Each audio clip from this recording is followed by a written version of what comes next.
and hopefully a few more people will roll on by then. I see a few more people here. So thanks everyone for joining us this morning for our third webinar hosted by AAPIP Chicago chapter. And we have been, hosting a series of webinars during Asian Pacific American Heritage Month. And so today we're really excited for all of you to hear more about the 2020 census work and a focus on APIs here statewide from a few of our guest speakers. Just a sneak peek at the agenda for the webinar today. I'll start us off with some welcome and overview, and then you hear about, who's supporting census work in Illinois, and then some specific examples of what that work looks like. We'll have a Q&A. We encourage folks on the webinar to, engage with the chat throughout with questions, but we'll also open it up popcorn style during the Q&A discussion. And then we'll close out with a call to action. So for those who don't know me, my name is Jay Hobart. I am a steering committee member for the AAPIP Chicago chapter today. Many of my other steering committee members here are on the webinar as well. And we're really excited to have all of you join us this morning. For those who are not familiar with AAPIP, Asian Americans, Pacific Islanders, and Philanthropy is a national membership-based organization. And Chicago is one of the first chapters. And we're very excited that we also have a sister organization called the Asian Giving Circle, which is all made up of individuals who give into the grant making fund and also guide where that goes to API communities across Chicago. We also partner with other local philanthropy affinity groups such as Chicago African Americans in Philanthropy, CAPE for short, and then CLIP, which is Chicago Latinos in Philanthropy as well.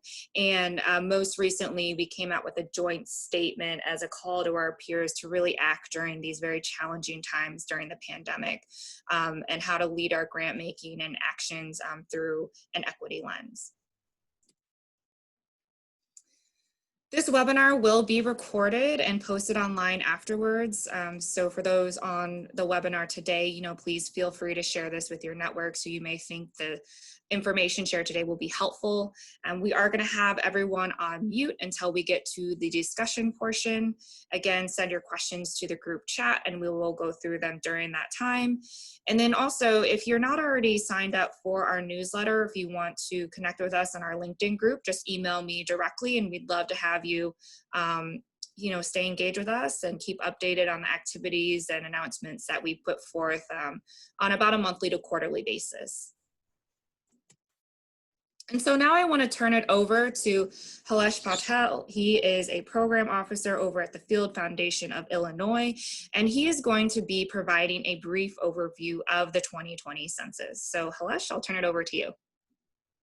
Thanks, Jay.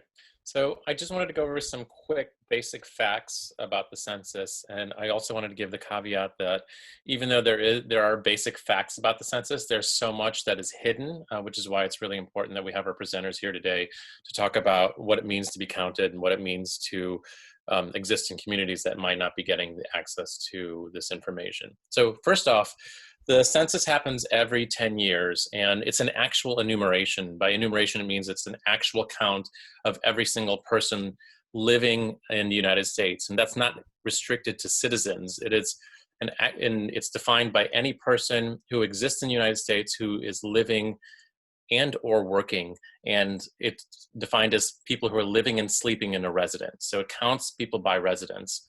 This is a particularly interesting census because it's the first time since we've had social media. And it's also one of the first times that we've been primarily online. So it's since in the last 10 years, everything has shifted in the way we've counted, which is really particularly important right now in the midst of this pandemic. Next slide. So as I was saying, enumeration means the Census Bureau includes every person living in the United States, regardless of citizenship or immigration status. People who are on vacation, international visitors, they are not included. Residents are counted at the address where they usually live and sleep, which sounds basic enough, but you run into a lot of difficult contradictions in terms of what that means to count, especially when you're trying to get information to people through the mail. The Census Bureau has a detailed breakdown of how the 2020 census will count deployed troops, college students, incarcerated folks, those displaced by natural disasters, and other groups in unique living situations. And that's like the official language, but I also wanted to add there's also a lot of challenging information and controversy surrounding how people, especially incarcerated, those who are incarcerated and those who are outside of kind of standard living models, are being counted by the United States. Next slide. So why is it's not just important that we're talking about the census, because this has a lot of effect on our communities and also on funding and political capital, political power, and how conversations are happening around resources, but also because this is a way for us to kind of look at an overall picture of the United States, look at overall pictures of the state of Illinois, the county and the city, and it gives us a lot of information. It kind of defines how we're looking at things over the next 10 years.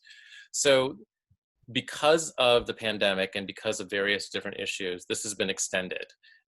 Everyone thinks that April 1st is when the census started, but that was actually a reference point. The census actually started January 21st, and that actually started in a remote part of Alaska, and then kind of started spreading over the whole United States. And you can see just how COVID has pushed the dates to June 13th to July 9th, but even that is right now a tentative timeline. So we'll see if this October 31st deadline stays put. Next slide. Okay, so real quick, I talked a little bit about the extension and the impact of COVID-19. Most the people who are being disproportionately impacted by the coronavirus are mostly immigrant communities, and that's immigrant communities within the Latinx community and within Asian communities. And you see a lot of that in terms of outreach. Now that the pandemic is hit, there's been what were previously scheduled efforts to go out into communities and do the counting door to door has really shifted to not just online focus, but also phone trees. So there are a lot of really amazing Latinx and Asian activist groups who are shifting to a phone tree model to try and get this reach and this information out, but it's still being a challenge. These are the numbers, they're really small screenshots of the response rate in Illinois right now. And as I was gathering these, I reached out to some activist groups in Chicago, again, both Latinx and Asian, and they came back and said, we're actually trying to dispute some of those numbers. We're not sure that that all fits within this model. So I'm gonna turn it over, I think, do we have one more slide? I think that was the last slide. I'm gonna turn it over. I will just add one quick thing that, as I was talking to these groups, they told me a really interesting fact is, after this information is collected, it goes to the National Archives and it stays put, and it doesn't get released to the public. It stays hidden for 72 years, which is a fact that I was not aware of as I was doing research for this. So I'll turn it back over to you, Jay. Great. Thanks so much, Halash, for that brief overview. Really helpful to just kind of set the context. Now we'll be hearing about, what does supporting census work look like in Illinois? And I'll be turning it over to Tina Baga, who's the Senior Public Service Administrator at the Illinois Department of Human Services. And Tina will be sharing with us about what is Illinois doing to build awareness and increase participation in the census, especially during the pandemic?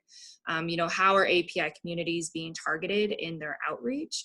And also share with us some challenges in reaching the undocumented communities and what is being done to address those challenges. So Tina, I'll turn it over to you.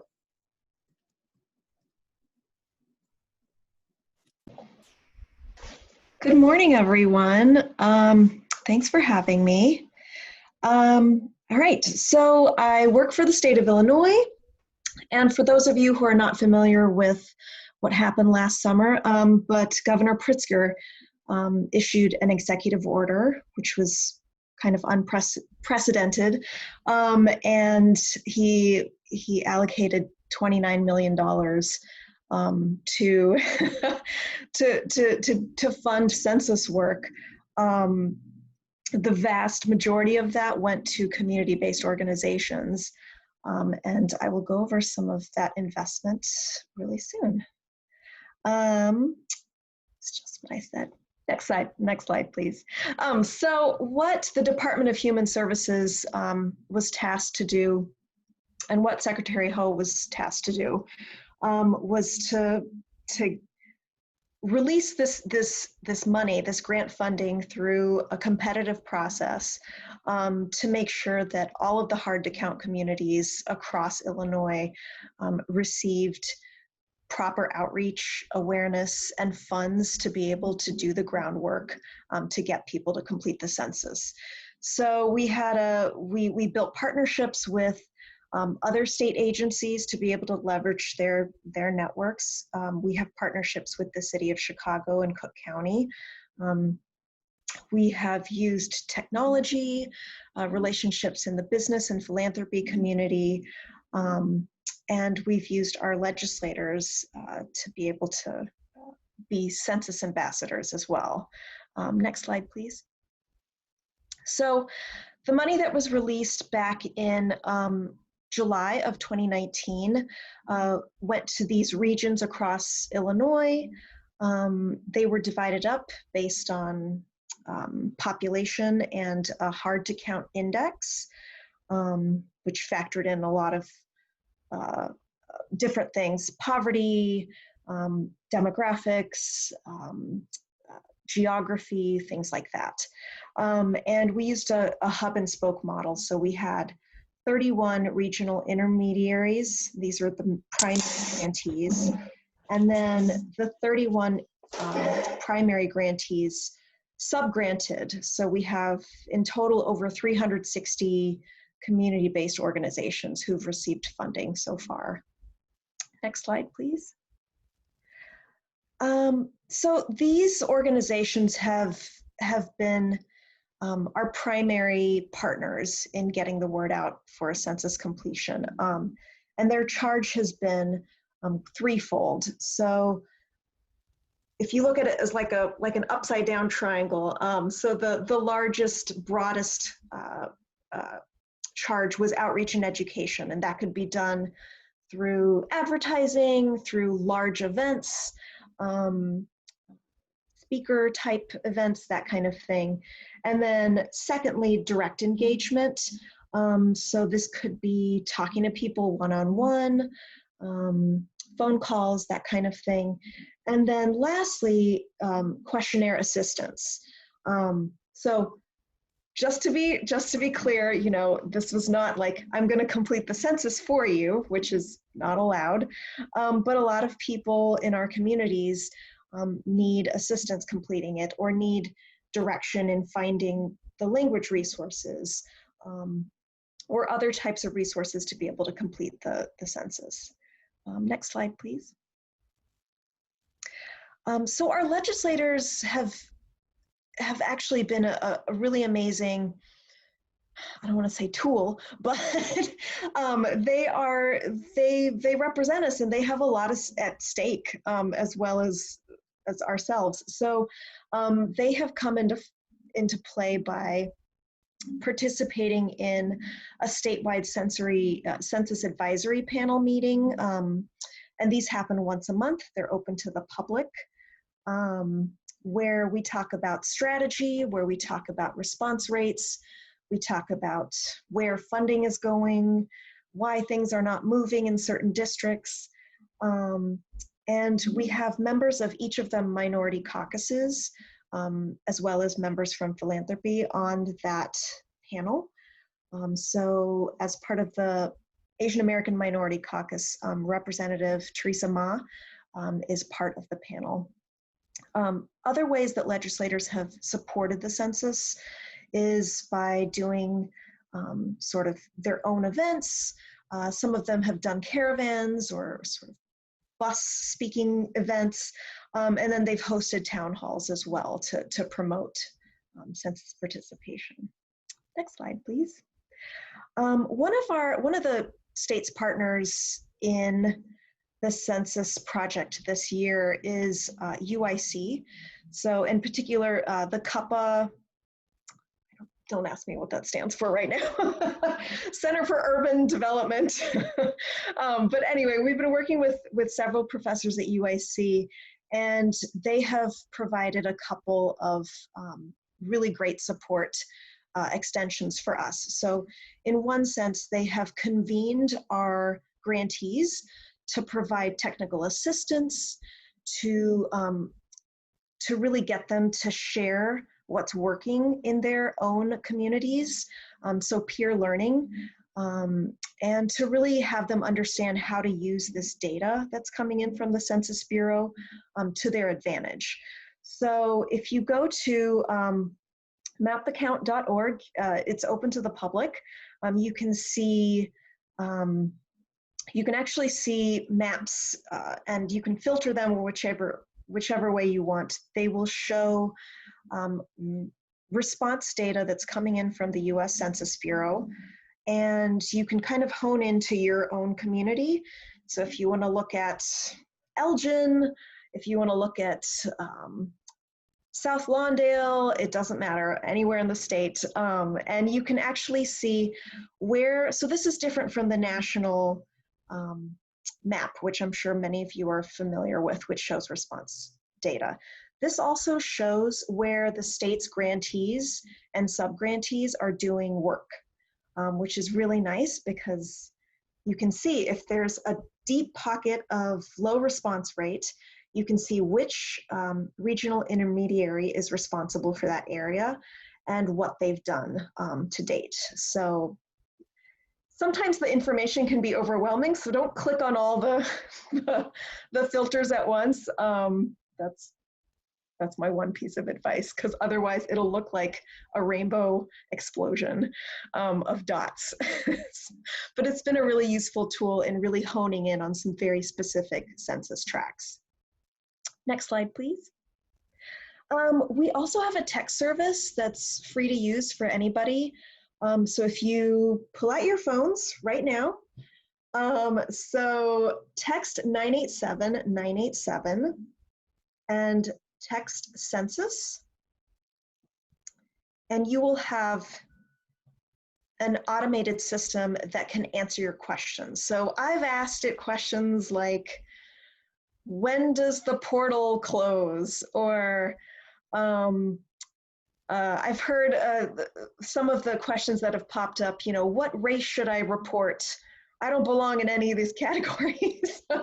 So you can ask it any of these things. And if the if your question isn't answered, you will have your question manually answered by somebody from our partner Community Connect Labs, which is really amazing. They have a couple different languages right now. I believe they have English, Spanish, simplified Chinese, Polish, and I want to say Arabic at the moment. I believe there's more, I'm probably forgetting, but I can provide that to the group later on. Next slide, please. So as Hilesh mentioned earlier, you know, the Illinois response rate right now is 65%. We've sort of been in the top 10 nationally, which is kind of amazing since we're a very diverse state. But that 65% is hiding a lot of very low response rates for in our communities in particular. So I think that's where the map can really help, and where our partners can really get to the places that have not responded. Next slide, please. As you know, there's been some changes on the federal level. So all the planning that we had done was to reach people to the end of July. So I think the state in particular, we just passed a budget this past weekend. So we were very excited to be able to extend census funding into FY21. We were a little hesitant about the feasibility of that, especially since the state's been very strained by COVID relief efforts. But I think there's recognition that this is important and that it's going to have an impact for the next 10 years. Next slide, please. as you guys know more than anybody else, we had challenges in the API community before COVID. Just a couple of the biggest ones. So a lot of mistrust and fear, especially amongst our undocumented population, and even amongst our immigrant communities. You know, we had this public charge change coming down from the federal level. We had ICE raids, deportations, you know, people coming in from countries or communities where government could not be trusted and it was unsafe to give information. A lot of our foreign-born communities, there's language barriers, there's, you know, what is this thing that I have to do? And then I think one of the most interesting pieces and kind of hard to get at is the apathy piece. You know, what is this, like filling out a couple of questions, how is this gonna really affect me and my family? And what does it have to do with me? So I think that piece has always been a challenge for our communities. Next slide, please. So I think post-COVID, we've been struggling. We've been hearing from our grantees and our sub-grantees that have managed to pivot so amazingly. But we have heard that a lot of people are affected by illness, by mass unemployment, you know, the uncertainty of what's going to happen.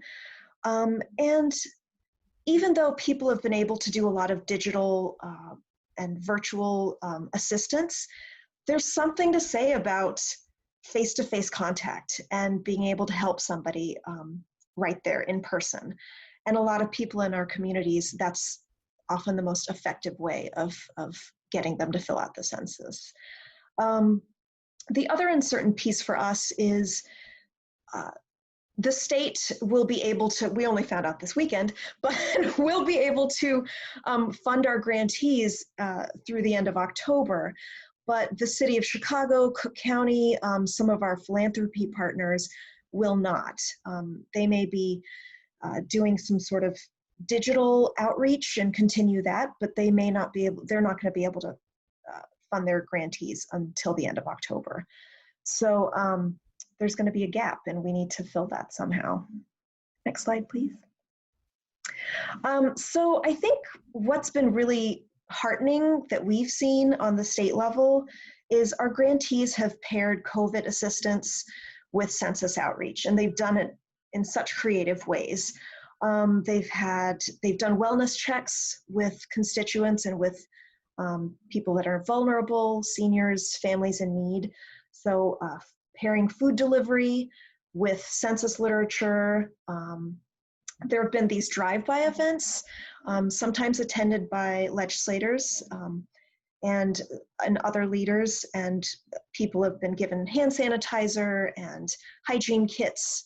And then this phone banking that I think Hilesh also mentioned, a lot of church networks and other kind of established messengers, trusted messengers, have picked up the phone and started calling people, and that's really been working. Next slide, please. We've also, on the, I guess the lighter side, people have gotten very creative. Some of the things that, some of the ways that people have continued to reach folks during shelter in place are these social storms, and the state has participated in these as well. We've actually, I think the PSA that we released with the governor, the mayor of Chicago, and Cook County president, it was trending #1 on Twitter for a while, and it caught national news, so that was very exciting for us. And then on a smaller level, on a more local level, there have been town halls and Facebook Live events, kind of virtual dance parties where people are talking about the census, talk shows in their living rooms. And then there have been these challenges, so I still don't know if this is rumor or not. But somebody said that, well, not somebody, our co-director, our census co-director said that Congressman Chuy Garcia said that he would shave off his mustache if Little Village and Pilsen reached a certain self-response rate. And I thought that was brilliant because we could do something similar with other leaders, and it also kind of lightened the spirit a little bit. If you guys haven't seen some of the PSAs that have been released, I watched Senator Duckworth's when she released it earlier in May, and you can find it on her page or on Twitter, and it was really good. Just a kind of a selfie video. Anyone can do these. Next slide, please. So a couple ways that, the state has encouraged people to respond is by phone, online, in these contactless ways. They can definitely get language support through the U.S. Census Bureau. There's over 59 languages other than English. We've suggested messaging to put out there. Next slide, please. And I guess what I'm asking the group here and your networks is, support the state, support our grantees and our partners. If you have funding or can connect us to funding, supplies. So a lot of our grantees and partners could really use cleaning supplies and PPE, masks, things like that. They have also gotten very creative and branded the masks with Census information or just Census 2020. If you can connect us with leaders that would be willing to do a PSA, that would be wonderful. Or if you have opportunities for us to speak. Next slide.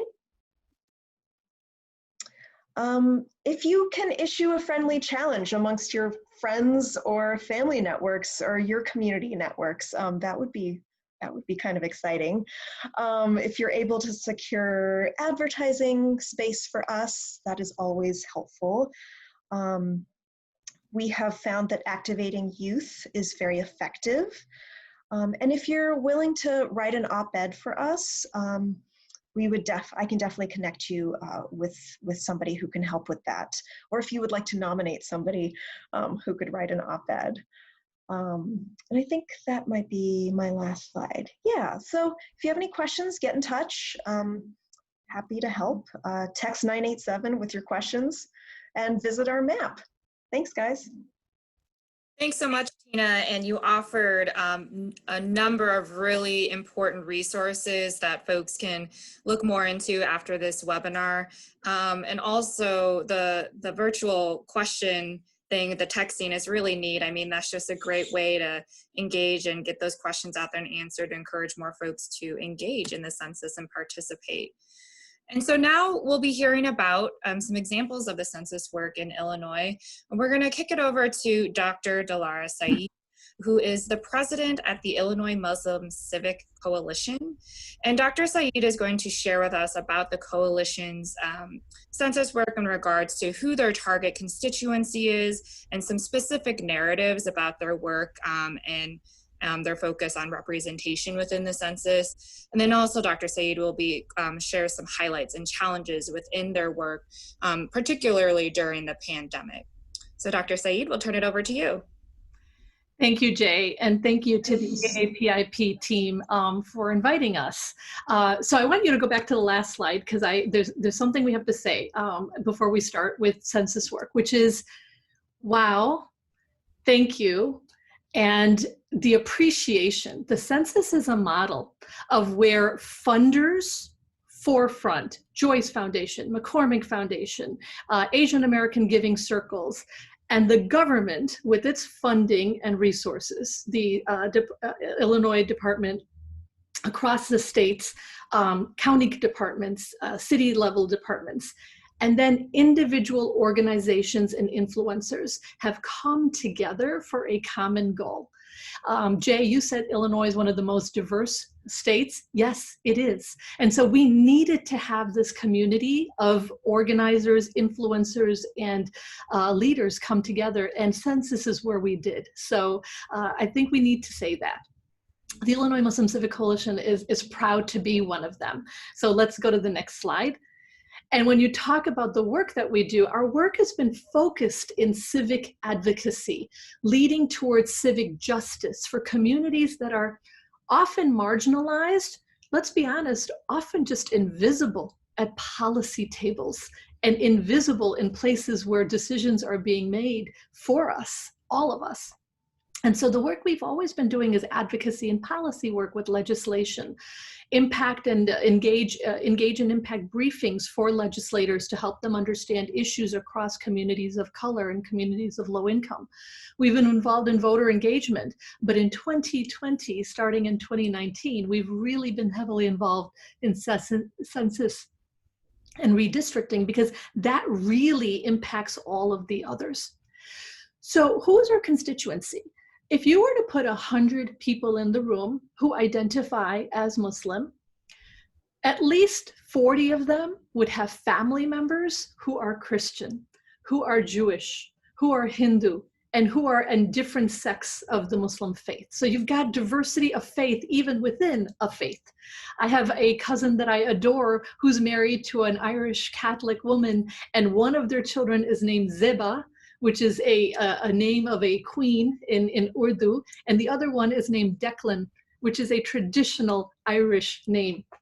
Right, I have another cousin who's married to a Hindu family. And so again, same thing with their children and the names, of really great diversity happening here. If you take, again, those 100 people, 30 of them would be African American. Yeah, the largest demographics of Muslims in America are African American. 25 of them would be South Asians, Indian, Pakistani, Bangladeshi, Sri Lankan, etc. Another 20 of them would be from the Arab subcontinent, the Arabian Peninsula, West Asians, etc.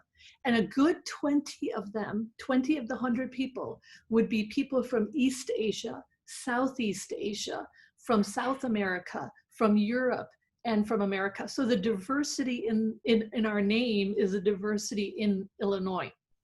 And the work that we do is giving voice to those communities. Next slide.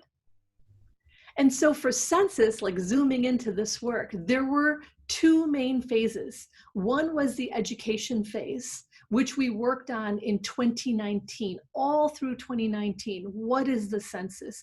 It's a survey, it's simple, it brings us resources, and Hilesh and Tina did a good job explaining that. So that whole education stage was April, I wanna say, 2019 to March 2020, a full year. And then in March 2020, we began the turnout or the submission phase. And that's where we're in right now. And as Hilesh said, that phase has now been expanded to the end of October. Good news, because we needed it. We needed more time because of the challenges we were facing. But also some challenges it brings by being extended is that election season begins again. November 2nd will be one of the most important elections of our lifetime. So are we confusing people when we say the census, fill it out, it's for everybody, it doesn't matter if you're undocumented, unemployed, or a citizen. But then, hey, voting, we've got to get you to vote, but you have to be 18 and a citizen and registered. And so that's one of the things that we're still facing over the next few months. Next slide. So we're in COVID-19. We're in the world of COVID-19. And so we've had to pivot, and organizations, Tina spoke a little bit about this, have had to pivot in innovative ways.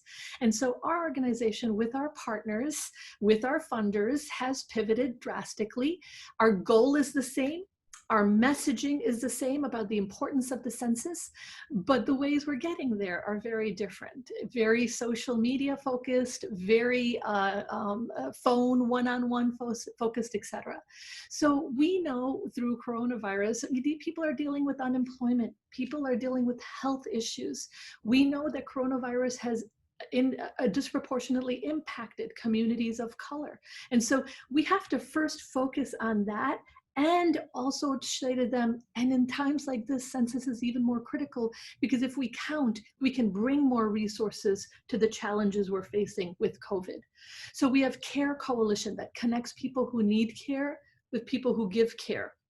But when people call us, part of the conversation always includes, by the way, do you know it's really even more critical than ever before to fill out the census? We're using new platforms, texting platforms, Zoom platforms for webinars, platforms for calling, etc. And then, of course, constant online social media blasts and ways to be innovative to reach out. And I'll share a little bit more about this coming up. Next slide. So care and census calls.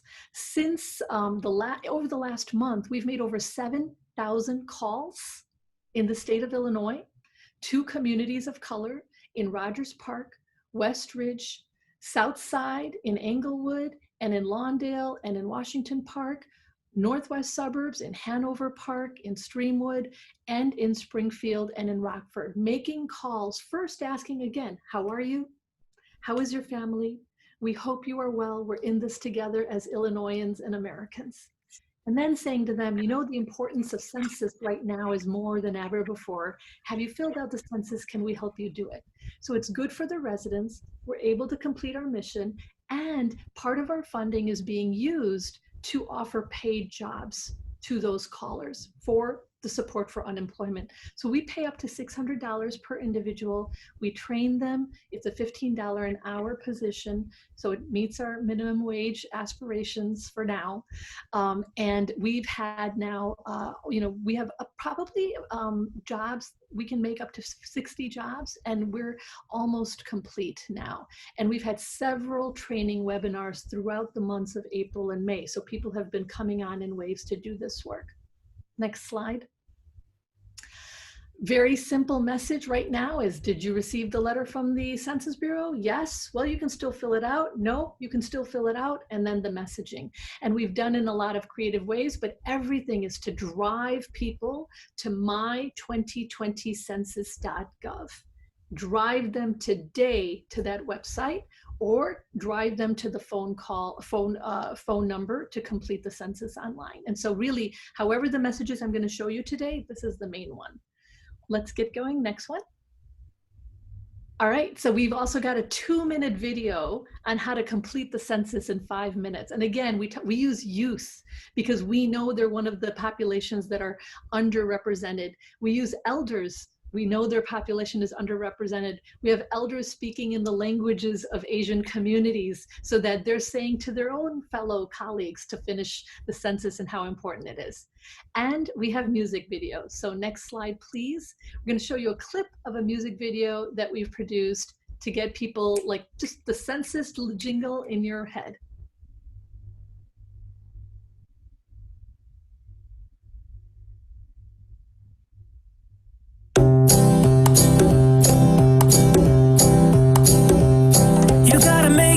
Take the census seriously to change the world around you.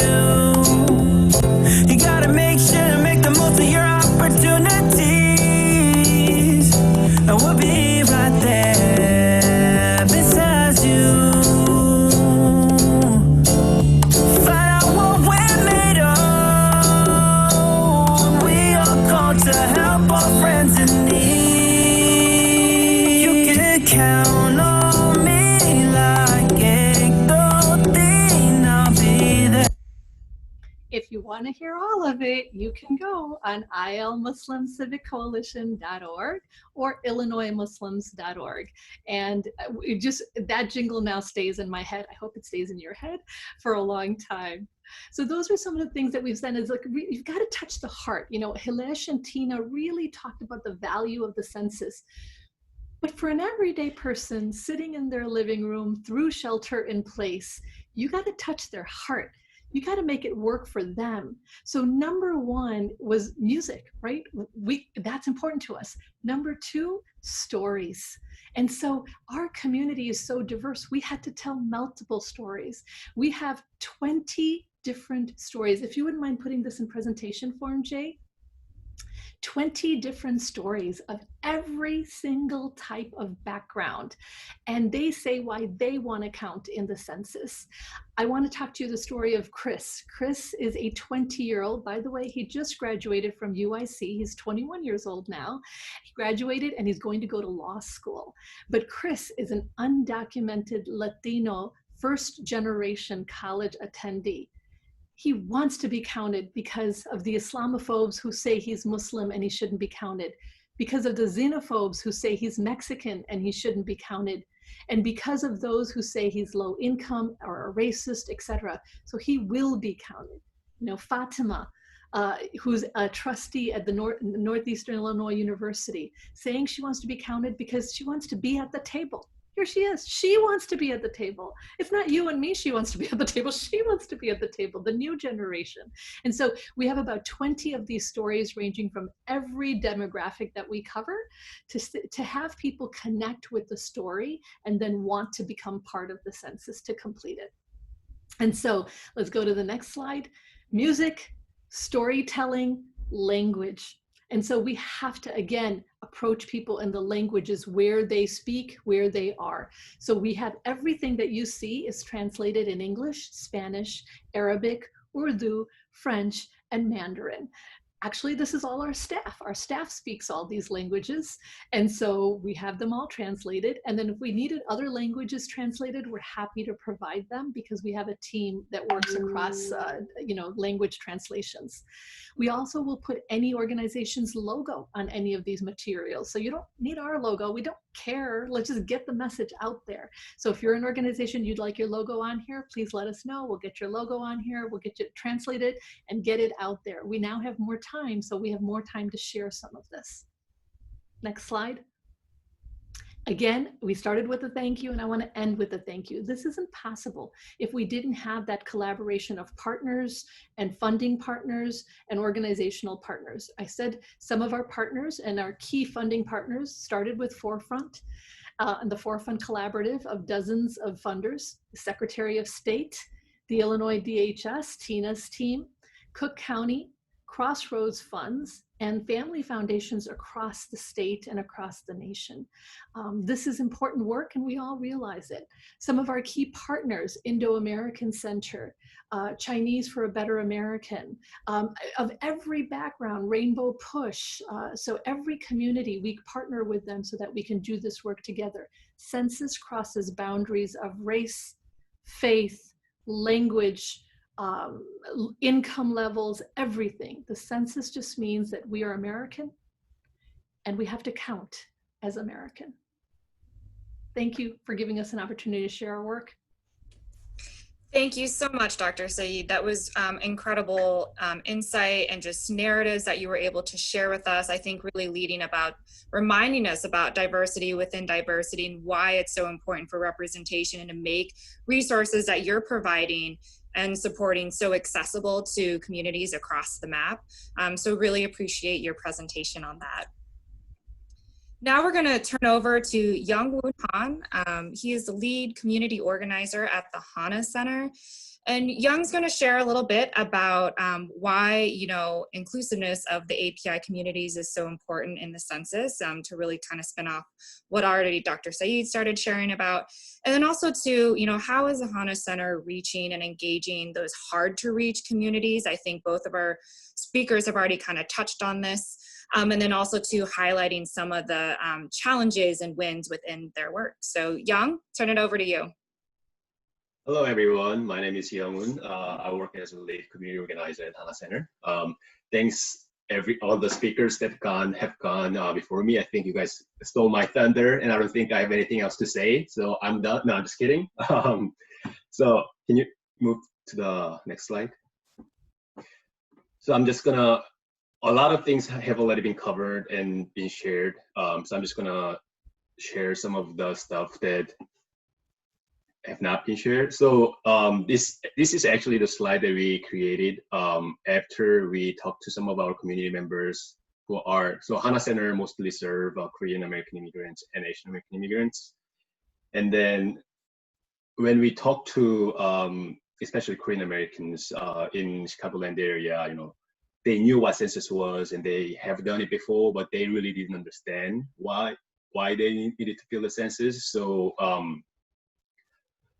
some of the 3 bullet points that we created as a talking point was, census itself is important because the data determines all these things. So, you know, like number of seats in each state for U.S. House of Representatives.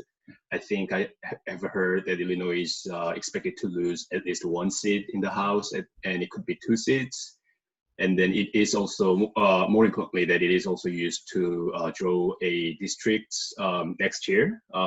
And this is particularly important for Asian American communities because, you know,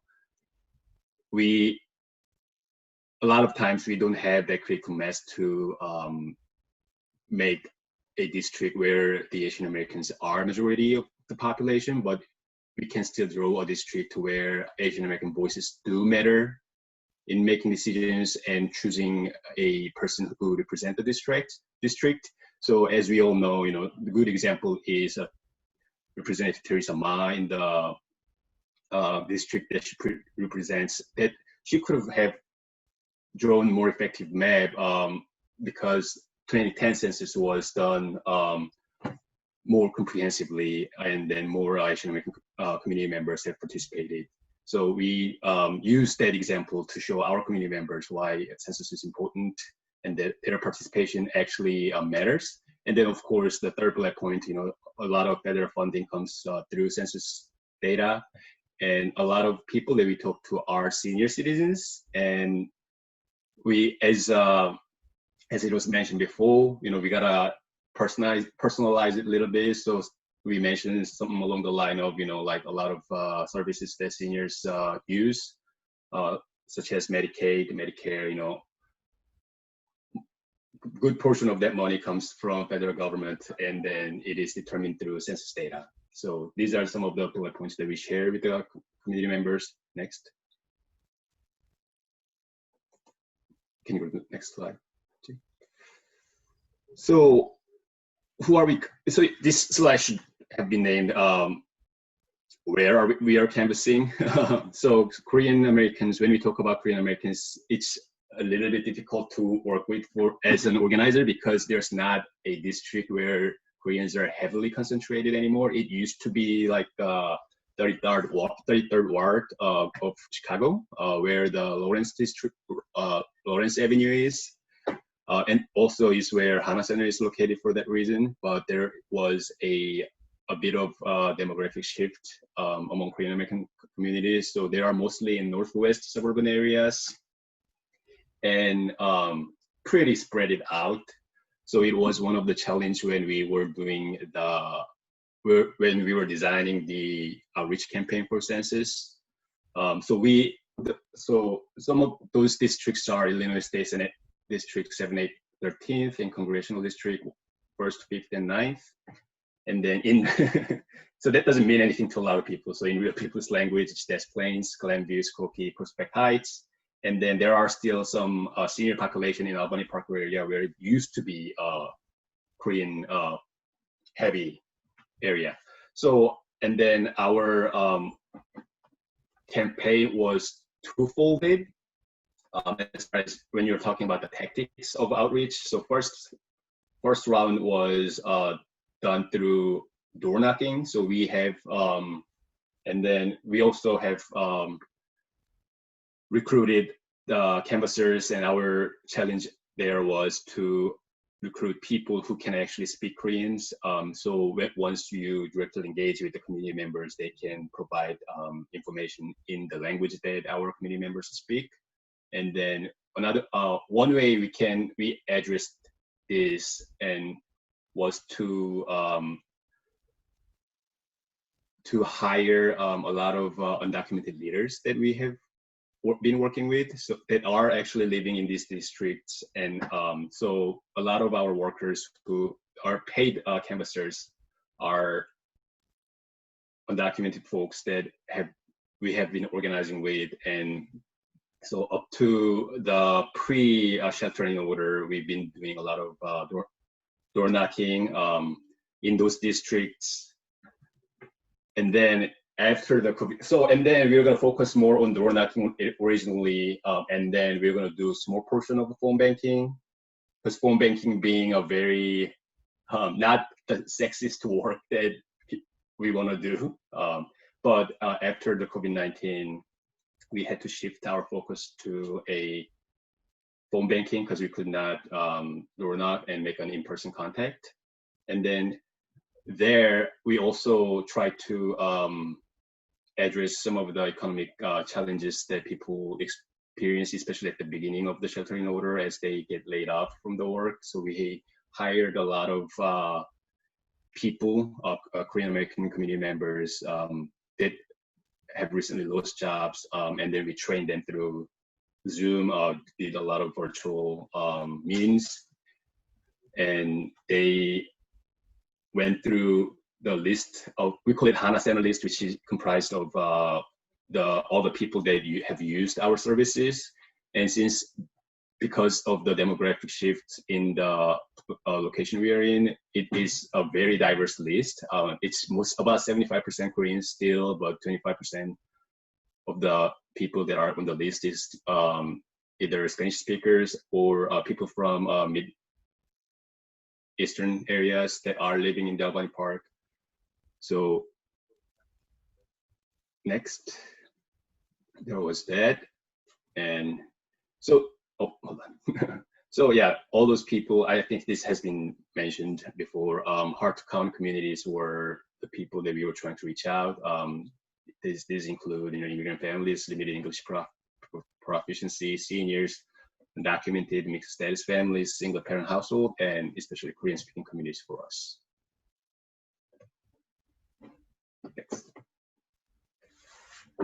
And yeah, overall, I think we are toward the end of our campaign for census, but another thing was that I think it was already mentioned that the end date of the census campaign nationally has been pushed back to October.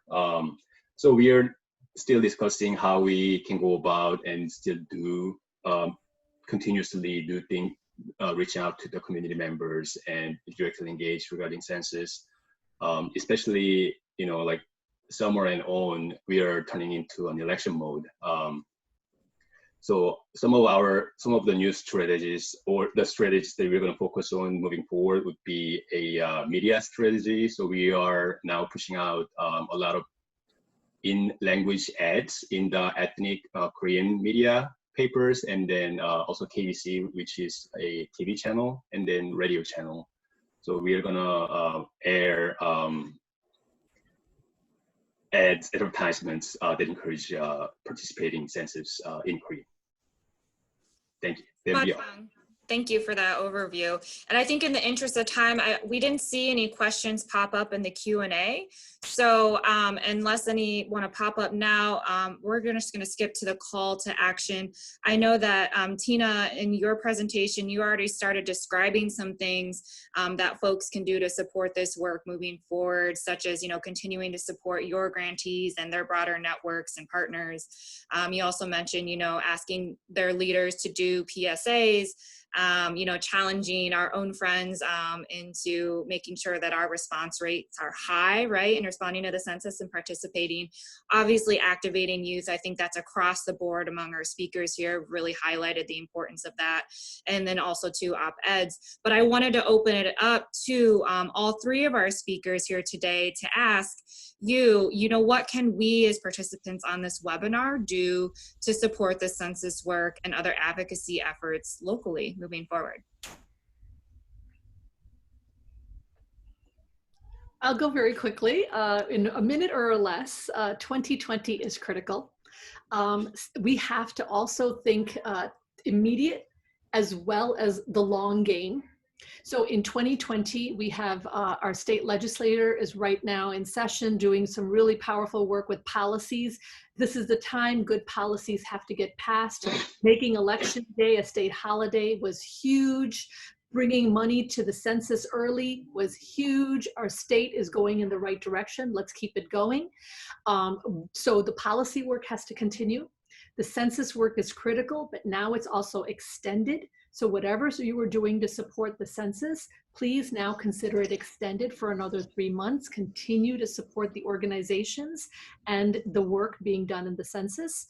And then number 3, don't forget our vote counts. So many organizations and funders are shifting all energy towards COVID and care. It is critical and it is important. But side by side, good COVID care will come when we also have good civic society and good policies. Please don't forget that. Please continue to fund organizations that are working on policy issues, census issues, and voter engagement. Because if they do their work right, we will have good COVID care. We're not over because it's, you know, June and you know, we're at the peak. We have another year to 2 years of COVID care work to do. We can do it better if we also have strong civic policies and supports in place. So don't forget to continue funding both. Thank you. Tina or Young, do you have anything else to add? I think the only thing I wanted to add was, you know, a crisis is a time to really shake things up. So if we want to change what's happening in Illinois, if we want to change what's happening locally, and if we want to prepare to protect our seniors and our vulnerable people for these next rounds of whatever pandemic or whatever hits, like this is the time to do it. That's it. Yeah. I think everything has been said. That also, but also as I mentioned, you know, and then that we have more time to really encourage and engage with our community members now that the deadline has been pushed back. And then I think we should continuously and persistently be engaging with our community members. So my ask is, you know, like please share with your loved ones, family members, friends that census is still happening and we can still do it. So yeah, very general ask. Well, thank you. And, you know, I just wanted to wrap up again by thanking all of our incredible speakers here. All of you individually and through the organizations that you represent are really helping to lead very strong and intentional census efforts across our state. You know, Tina, you really highlighted how, you know, providing assistance to complete the census really goes across the map, from a mapping tool to, you know, this texting service to also just supporting your grantees and making sure that you can do that through October. I think that's so incredibly important, especially as we kind of experience, you mentioned a potential funding gap with the extension. I think Dr. Saeed, again, going back to really honing in on the importance of understanding the diversity and inclusion in our census and how to really combine our outreach as it's COVID related, but also census related, and how do we get our resources to the communities most in need. It's about being so incredibly intentional, mindful, and also innovative during these times about our outreach. And I think, you know, Young, thank you so much for also highlighting both your target constituency through HANA Center, but the areas that you're reaching out to, and also how we're trying to engage and create jobs during these difficult times to support our census work. I think all three of our speakers really highlighted some very important resources that I hope all of you on the webinar today look more into. Help us, you know, continue these very important efforts through the extension period. And please feel free to reach out to us again if you would like to sign up for our newsletter, learn more about this webinar today, or share this webinar with your network. I wanted to very briefly turn it over to our steering committee and chair of AAPIP Chicago, Shindali Griffiths, just to make a really quick announcement for an upcoming event. So Shindali, over to you. Thank you, Jay. I just wanted to say thank you to the panelists too on talking about this very important topic. As we wrap up our 3-series webinar for Asian Pacific Heritage Month, we will be on the national level also be celebrating our 30th anniversary for AAPIP. And next month on June 8th, there will be a webinar to actually unveil a report called The State of AAPI Philanthropy, which is in collaboration with an organization, AAPI Data, which really will provide you a baseline of knowledge about AAPI philanthropy. So hopefully you will see more information in our future communications to come to register for that.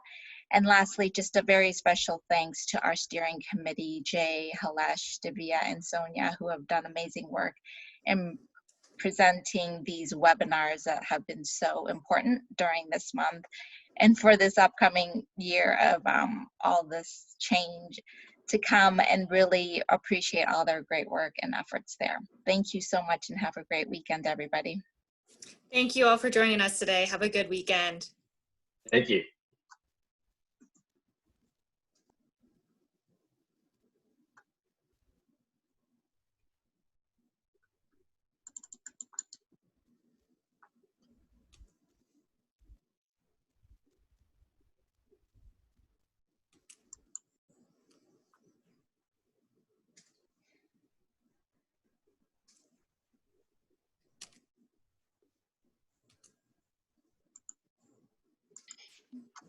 All right, is our group on? Divya, I think, actually got off, but I can Oh, try okay. Miller. I'll leave Miller. If she can get back on. Yeah, folks have time, I guess. We've been kind of a habit of checking Stop in the recording too. You can stop the recording. Yes, thank you.